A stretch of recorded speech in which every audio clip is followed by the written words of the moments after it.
Que feliz poder celebrar esse dia, né? Da ressurreição do Senhor. Hoje nós estamos celebrando a nossa vida plena em Jesus, a nossa vida plena em Cristo. Nós temos um passaporte carimbado para o céu com um preço de sangue do Senhor Jesus. E hoje nós podemos dizer que vamos desfrutar de uma glória eterna com o Pai, amém? Amém? Nem mesmo a morte pôde alterar o destino do céu, amém? Ó morte, onde está a tua vitória? Onde está a tua vitória? Ao terceiro dia o nosso Rei ressuscitou. Hoje eu gostaria de começar a nossa palavra de hoje abrindo em Romanos capítulo 8. Romanos capítulo 8, versículo 34. Romanos 8, 34. Diz assim: quem os condenará? Foi Cristo que morreu, e mais, que ressuscitou, e está à direita de Deus, e também intercede por nós. Quem nos separará do amor de Cristo? Será tribulação, ou angústia, ou perseguição, ou fome, ou nudez, ou perigo, ou espada? Como está escrito: por amor de ti, enfrentamos a morte todos os dias. Somos considerados como ovelhas destinadas ao matadouro. Mas em todas estas coisas somos mais que vencedores, por meio daquele que nos amou. Pois estou convencido de que nem a morte, nem a vida, nem os anjos, nem demônios, nem o presente, nem o futuro, nem quaisquer poderes, nem a altura, nem a profundidade, nem qualquer coisa na criação será capaz de nos separar do amor de Deus, que está em Cristo Jesus, nosso Senhor. Amém? É esse amor que nós celebramos hoje. Amém? Tenha certeza de que nem a morte, nem a vida, nem a altura, nem a profundidade pode te separar desse amor grandioso. Amém? Glória a Deus. Aquele que morreu e ressuscitou fez tudo isso pelo amor. Amém? Nossa reflexão vai estar lá em Hebreus capítulo 9. Hebreus capítulo 9. Esses versículos de Romanos foi só para te dar um gostinho aí da palavra. Mas como hoje é um dia que celebramos a Páscoa, eu queria trazer para os irmãos um pouco daquilo que o tabernáculo representava, né? Daquela cerimônia que as pessoas faziam para chegar na presença do Senhor e ter acesso à presença do Senhor. Eu gostaria que nós voltássemos lá e fizéssemos um raciocínio até chegar no sacrifício de Cristo, amém? Então, vamos ler Hebreus capítulo 9, a partir do versículo 1. Diz assim: ora, a primeira aliança tinha regras para adoração e também um santuário terreno. Foi levantado um tabernáculo na parte da frente, chamado Lugar Santo. Estavam o candelabro, a mesa e os pães da presença. Por trás do segundo véu havia a parte chamada Lugar Santíssimo, onde se encontravam o altar de ouro para incenso, a arca da aliança, totalmente revestida de ouro. Nessa arca estavam o vaso de ouro contendo maná, a vara de Arão que floresceu e as tábuas da aliança.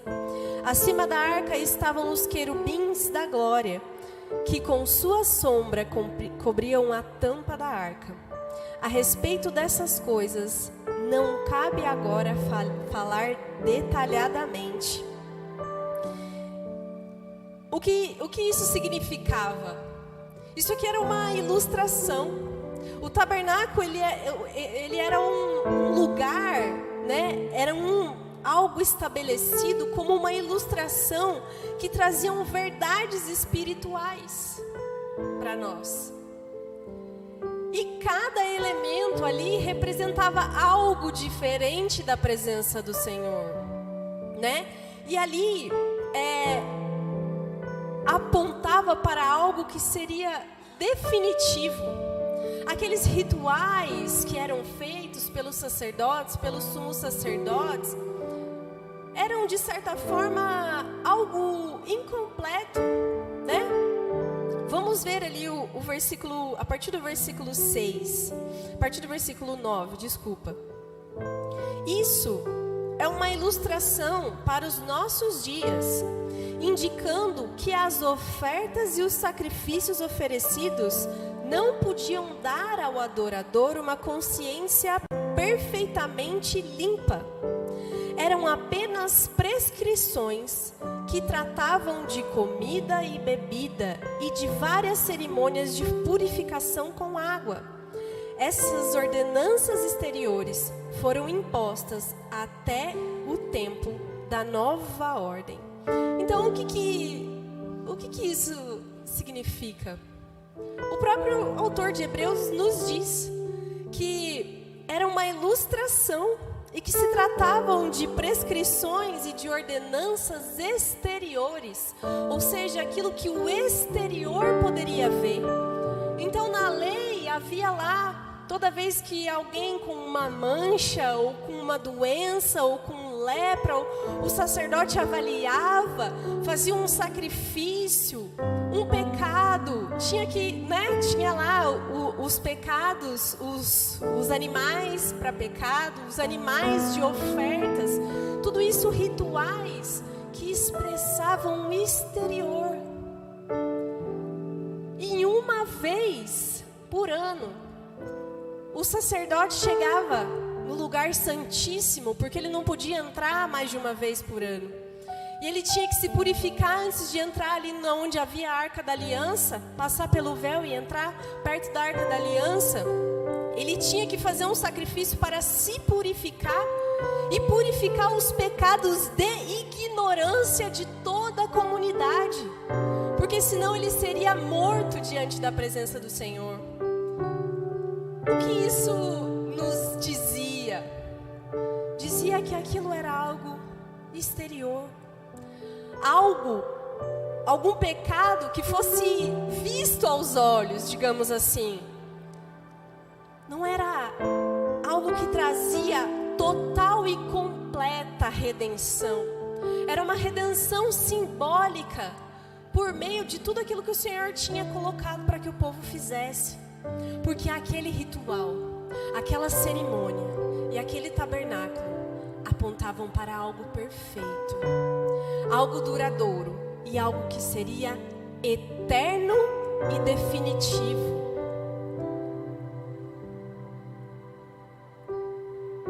Nos versículos 11, ainda do capítulo 9, diz assim: quando Cristo veio como sumo sacerdote dos benefícios agora presentes, ele adentrou o maior e mais perfeito tabernáculo, não feito pelo homem.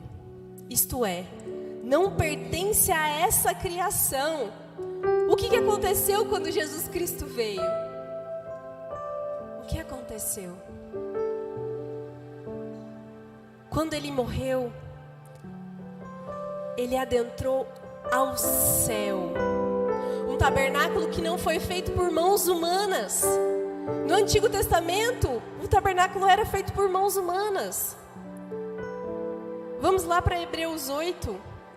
Hebreus 8, versículo 1 e 2, diz: o mais importante do que estamos tratando é que temos um sumo sacerdote como esse, o qual se assentou à direita do trono da majestade nos céus e serve no santuário, no verdadeiro tabernáculo que o Senhor erigiu e não o homem.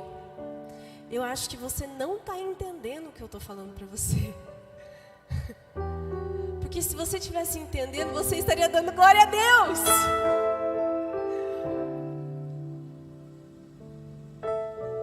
O Senhor entrou pelo tabernáculo feito não pelas mãos de um homem, mas pelas mãos do Criador.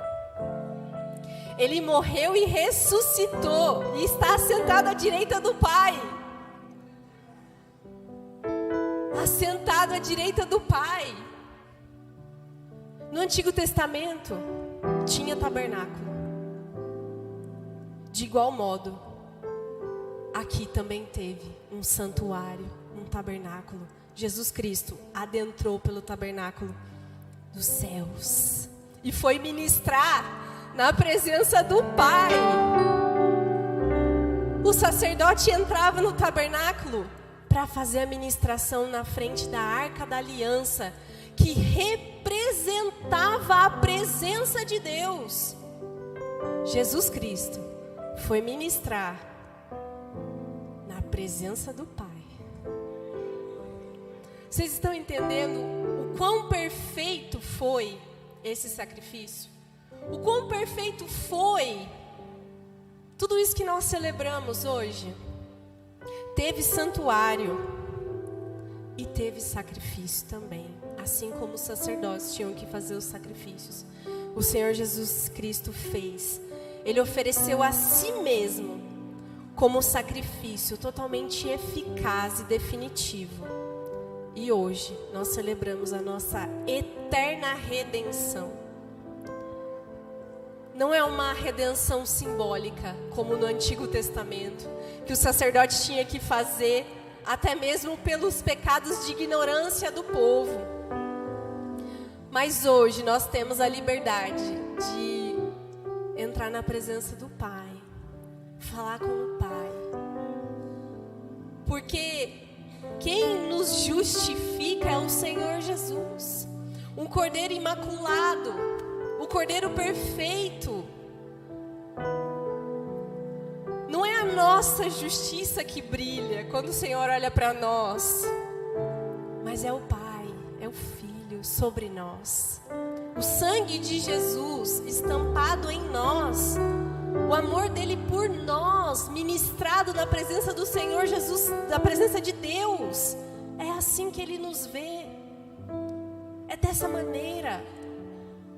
Não é algo terreno, falível, simbólico, mas definitivo. Amém? Glória a Deus. O Senhor Jesus, Ele aperfeiçoou para sempre o sacrifício, para sempre. Versículo 12 diz: não por meio de sangue de bodes e novilhos, mas pelo seu próprio sangue, Ele entrou no lugar santíssimo de uma vez por todas e obteve eterna redenção. Ora, se o sangue de bodes e touros e as cinzas de uma novilha, espalhadas sobre os que estão cerimonialmente impuros, os santificam, de forma que se tornam exteriormente puros, quanto mais o sangue de Cristo, que pelo Espírito Eterno se ofereceu de forma imaculada a Deus, purificará a nossa consciência de atos que levam à morte, para que sirvamos ao Deus vivo. Deixa eu te explicar. Nós falamos no versículo 10 que aquelas cerimônias eram ordenanças de purificação exterior. No versículo 13, ele fala que aquela cerimônia novamente, o sangue do bode, do touro, as cinzas, tornavam aquilo que era cerimonialmente impuro para se tornar exteriormente puro. O autor de Hebreus diz que o sangue de Jesus, que pelo Espírito Eterno se ofereceu de forma imaculada, purificará a nossa consciência. O que isso quer dizer, Fernanda? Que eu não estou entendendo ainda. Quer dizer que não é só o seu exterior que está puro. Quer dizer que o sangue de Jesus, ele purifica a sua mente e a sua alma. É isso que quer dizer. Aquilo que não dava para ser purificado somente com sangue de animais, hoje é purificado pelo sangue de Jesus Cristo. É isso que quer dizer. É mais ou menos, lembra em Mateus capítulo 5, versículo 27. Põe para mim, Mateus 5, 27. O próprio Jesus disse: vocês ouviram o que foi dito, não adultere. Mas eu digo que qualquer que olhar para uma mulher e desejá-la, já cometeu adultério com ela no coração. O que o Senhor Jesus estava fazendo aqui? Ele estava ampliando a sua lei, não só o exterior, mas a mente e coração. O que o sangue de Jesus Cristo faz? Ele amplia o sacrifício para sermos purificados na nossa mente e coração. O que Jesus Cristo vem ministrando durante todo o seu ministério aponta para algo que ele havia de fazer na cruz do Calvário. Essa é a nossa história de redenção, através do amor de Jesus. E por essa razão, temos plena confiança para entrar na presença do Senhor. Plena confiança. No Antigo Testamento, os sacerdotes tinham que se purificar. E se não estivessem puros o suficientes, eles seriam mortos. Passa pela tua cabeça que talvez tinham medo de entrar na presença do Senhor? Não tinham medo, talvez? Eu ficaria com medo. Senhor, será que eu fiz todo o sacrifício direitinho? Purifiquei, lavei minhas mãos lá na bacia, lá. Será que eu fiz todos os rituais? Será que eu não esqueci nada? Será que eu troquei as minhas vestes de maneira correta? Será que eu coloquei toda a vestimenta? Agora, com Jesus Cristo, nós temos a plena confiança de entrar na presença do Pai e ser aceito por Ele. Por quê? Porque o sacrifício foi perfeito. Então, Hebreus capítulo 10, versículo 19, ele vai dizer exatamente isso para nós. Hebreus capítulo 10, versículo 19, diz assim: portanto, irmãos, temos plena confiança que para entrar no lugar santíssimo pelo sangue de Jesus, por um novo e vivo caminho que Ele nos abriu por meio do véu, isto é, do seu corpo. Temos, pois, um grande sacerdote sobre a casa de Deus. Você escutou o que eu acabei de ler? Eu vou ler de novo. Portanto, irmãos, temos plena confiança para entrar no lugar santíssimo pelo sangue de Jesus, por um novo e vivo caminho que Ele nos abriu por meio do véu, isto é, do seu corpo. Temos, pois, um grande sacerdote sobre a casa de Deus. Essa é a justiça que está sobre você. Justificados por Cristo, por um véu que se rasgou ao meio, o corpo de Jesus. Nós temos um novo caminho. Antes caminhando para o inferno, para as trevas, o Senhor nos deu um novo e vivo caminho por meio do teu sangue. Amém? Versículo 22 diz: sendo assim, aproximemo-nos de Deus com um coração sincero e com plena convicção de fé, tendo os corações aspergidos para nos purificar de uma consciência culpada e tendo os nossos corpos lavados com água pura, apeguemo-nos com firmeza à esperança que professamos, pois aquele que prometeu é fiel. E consideremos uns aos outros para nos incentivarmos ao amor e às boas obras. Não deixemos de nos reunir, de reunir-nos como igreja, segundo o costume de alguns, mas procuremos encorajar-nos uns aos outros, ainda mais quando vocês veem que o dia se aproxima. O que isso tem a ver? O que a gente pode dizer sobre esses versículos? Eu queria que você se atentasse muito bem a 3 palavras que eu acho que precisa resumir a sua vida: a fé, a esperança e o amor. Porque ele fala assim: aproximemo-nos de Deus com um coração sincero e com plena convicção de fé. Fé em quê? Em Cristo. Fé no Senhor Jesus Cristo. Eu tenho a convicção de fé que eu sou aceito por Deus, adotado na família de Deus por causa de Cristo. Sabe que o único momento em que talvez o Senhor se sentiu órfão, que Ele disse: Senhor, por que me abandonaste?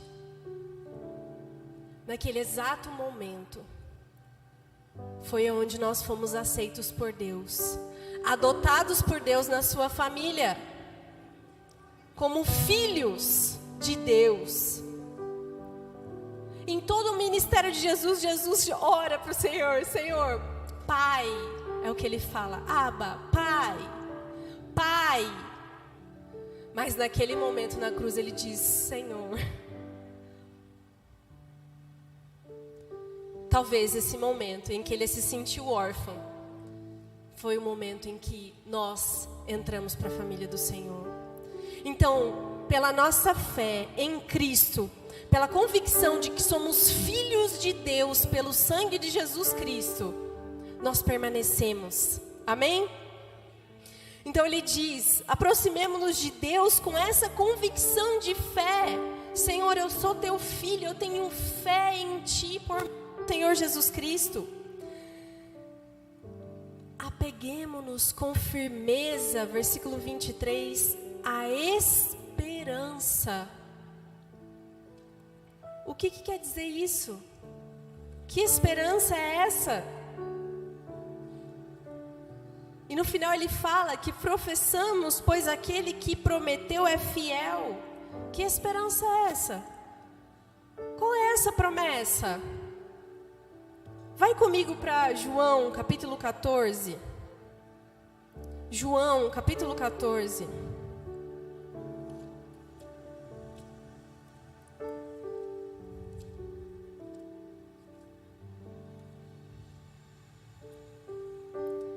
João 14:1 diz: não se turbe o coração de vocês. Jesus falando para os seus discípulos: creiam em Deus, creiam também em mim.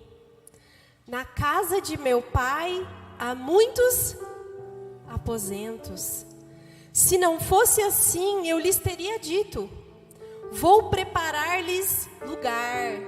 E se eu for, eu lhes preparar lugar, voltarei e os levarei para mim, para que vocês estejam aonde eu estiver. Vocês conhecem o caminho para onde eu vou. Você ouviu? E eu os levarei para mim, para que vocês estejam aonde eu estiver. Que promessa é essa? Qual é essa esperança? É a esperança de morar com o Pai. É a promessa que o Senhor nos deu, uma vez que Ele morreu e ressuscitou. Essa é a promessa. Tenha esperança, porque eu prometi para vocês isso. E eu sou fiel para cumprir. É isso que Hebreus diz. Aquele que nos deu a esperança, Ele é fiel para cumprir. Então não se turbe o vosso coração. Eu amo tanto esse capítulo de João, todo o livro de João, o Evangelho de João. Mas o capítulo 14, quando o Senhor diz: não se perturbe o coração de vocês. Eu penso que o Senhor está falando para mim. Eu falo: Senhor, é para mim isso que o Senhor está falando. Não turbe o seu coração. Crê em Deus, crê em mim. Porque na casa do meu Pai tem muitas moradas. E eu vou para o Pai, mas eu voltarei e os levarei para mim, para morar comigo. Essa é a maior promessa. É a maior promessa do Senhor. Muitas vezes a gente fica confundido com promessas terrenas.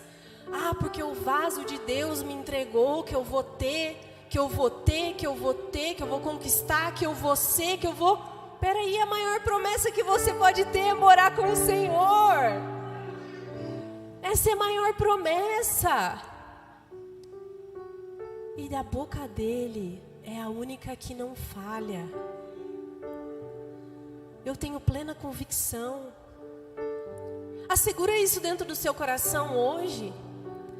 Que aquele que morreu por você, ele te deu uma esperança de morar com ele no céu. Amém? Glória a Deus. Voltando para Hebreus, capítulo 10.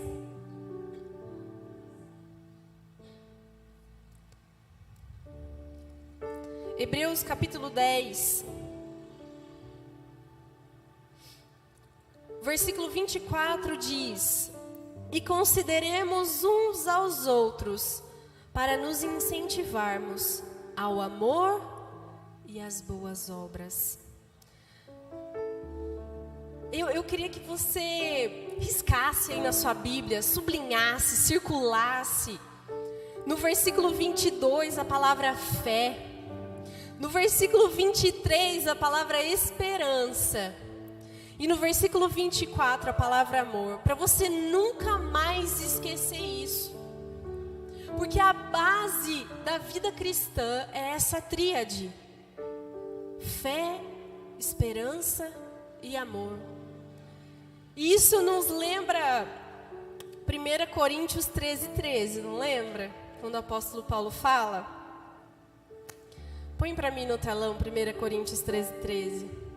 Muita gente fala que não foi o apóstolo Paulo que escreveu Hebreus. Eu tenho as minhas dúvidas, tá? Porque para mim parece muito o apóstolo Paulo. Então, o apóstolo Paulo diz aí, 1 Coríntios: assim, permanecem agora estes três: a fé, a esperança e o amor. O maior destes, porém, é o amor.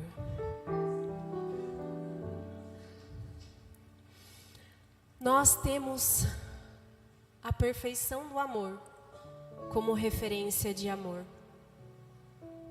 A perfeição do amor. Sabe por quê? Porque nós só amamos Porque Ele nos amou primeiro. Nós só conhecemos aquilo que é o amor, porque Ele nos amou. Ele é o nosso maior exemplo de amor. E Ele escolheu nos amar.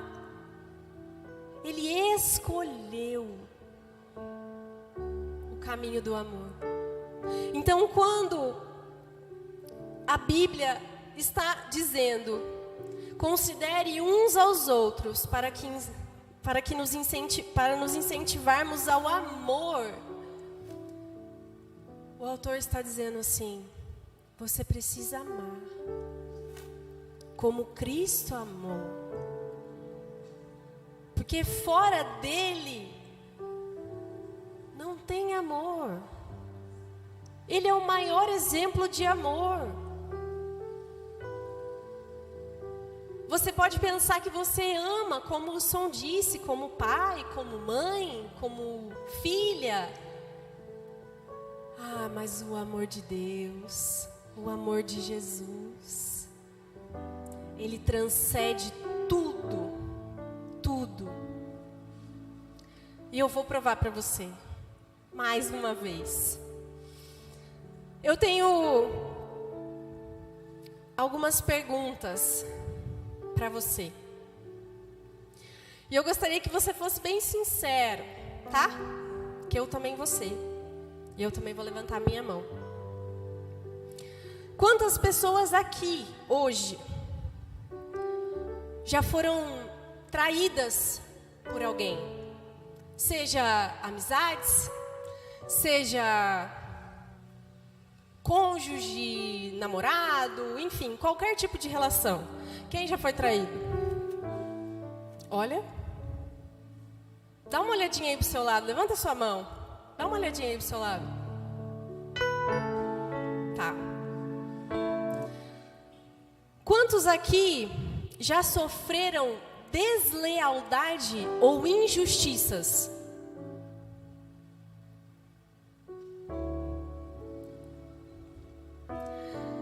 Quantos aqui já perderam bens materiais, dinheiro ou algo precioso para você por confiar em alguém?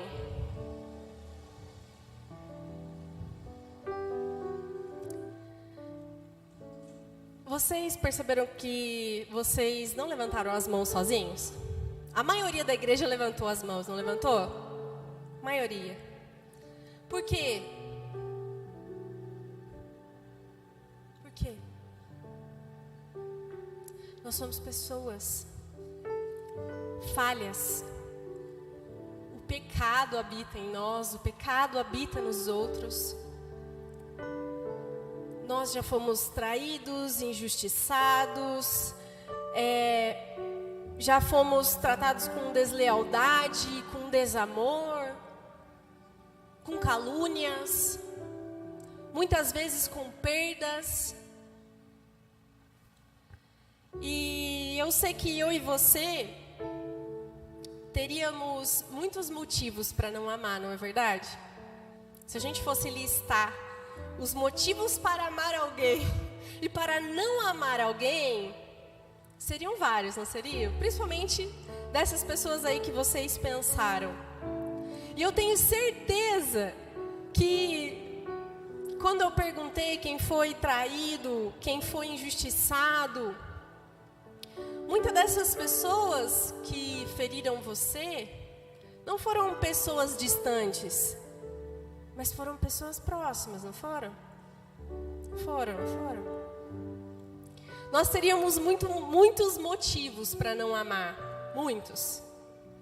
Muitas vezes a gente até leva em consideração eles na hora de tomar as decisões, não é verdade? E o Senhor Jesus tinha muito mais motivos do que eu e você para não nos amar. Conhecendo a raça que eu sou, eu daria vários motivos para o Senhor Jesus não me amar e não me salvar naquela cruz. Daria vários para Ele. Só eu. Eu sei que você pensando aí um pouquinho, você concordaria comigo que o Senhor Jesus teria vários para não nos amar. Mas mesmo assim, Ele escolheu.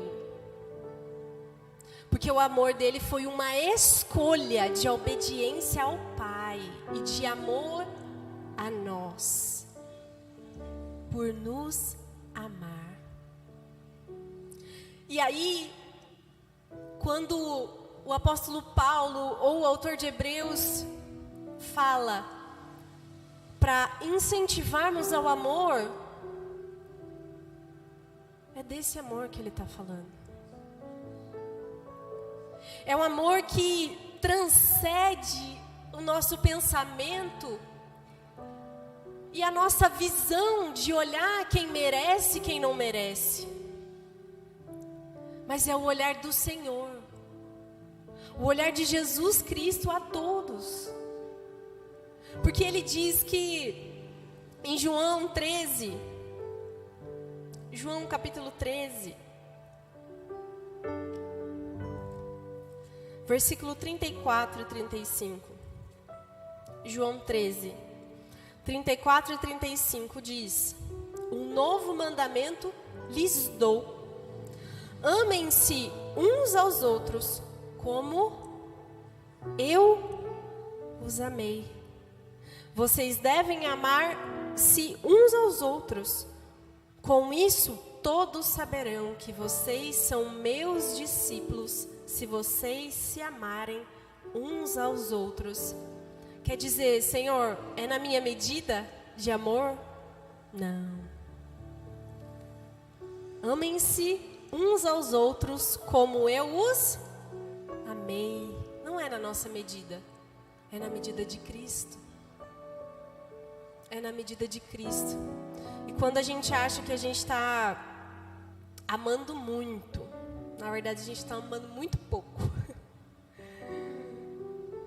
Muito pouco. É na medida de Cristo. Todas as vezes que você pensar assim, Senhor, eu preciso amar. E ora para o Senhor, Senhor, que não seja na minha medida, mas que seja na sua medida. Amém?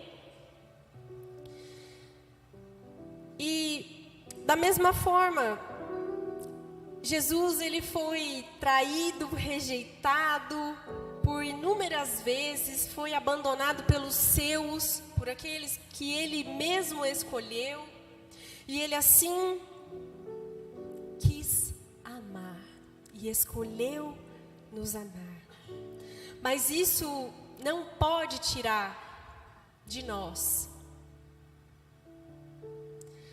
porque muitas vezes nós vamos ser sim traídos, e eu não vou falar para você que a partir de hoje vai ser lindo e você não vai ser mais traído, não vai mais enfrentar injustiça, não vai mais enfrentar calúnia, não vai mais enfrentar deslealdade, porque você vai. Eu também vou. Porque o mundo é assim. Nós gostaríamos de pessoas que tivessem mentes transformadas pelo Espírito Santo, pessoas maduras e íntegras, e que fôssemos, tivéssemos o pensamento e as palavras guiadas pelo seu Espírito, mas na verdade, às vezes vai funcionar e às vezes não. Mas o que você não pode deixar é a sua fé.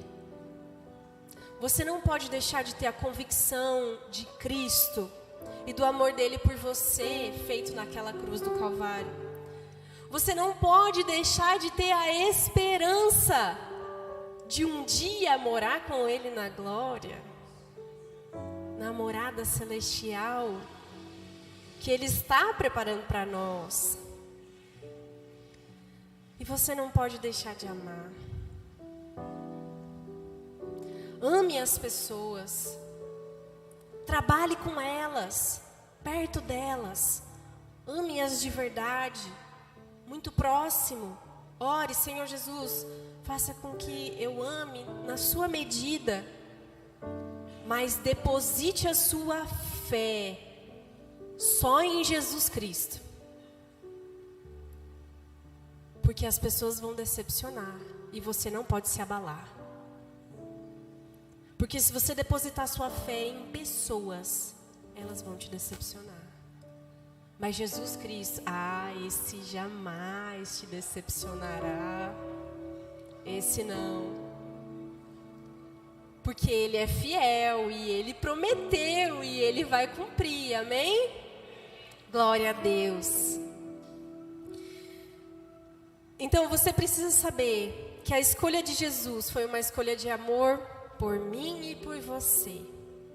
E foi para a cruz, Ele foi para a cruz, para eu e você não irmos para a cruz, porque nós merecíamos. E por isso hoje nós temos a cruz vazia, porque lá na cruz, tudo aquilo que era imputado sobre nós, a ira do Senhor, foi imputado sobre Cristo. E Ele levou as nossas dores e as nossas aflições, e os nossos pecados naquele lugar. Mas Ele morreu e ressuscitou. E hoje nós temos uma cruz vazia e um túmulo vazio, porque Ele não está mais lá. Ele vive e está à direita do Pai. E hoje nós celebramos aqui uma igreja cheia de salvos e redimidos pelo sangue de Jesus, amém? Amém? Glória a Deus. Você pode dar um glória a Deus? Glória a Deus.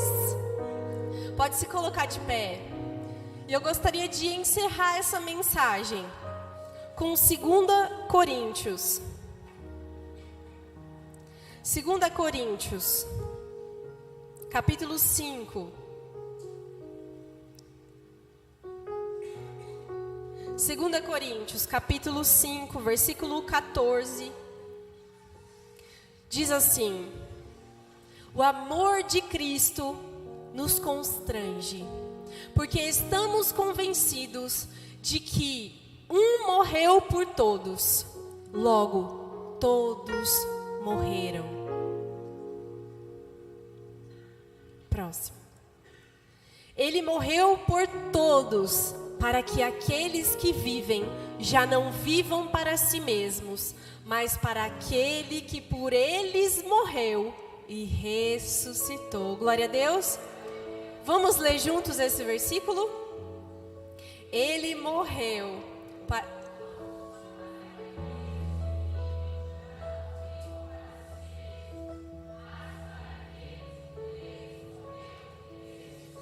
Glória a Deus. Uma salva de palmas para o Senhor.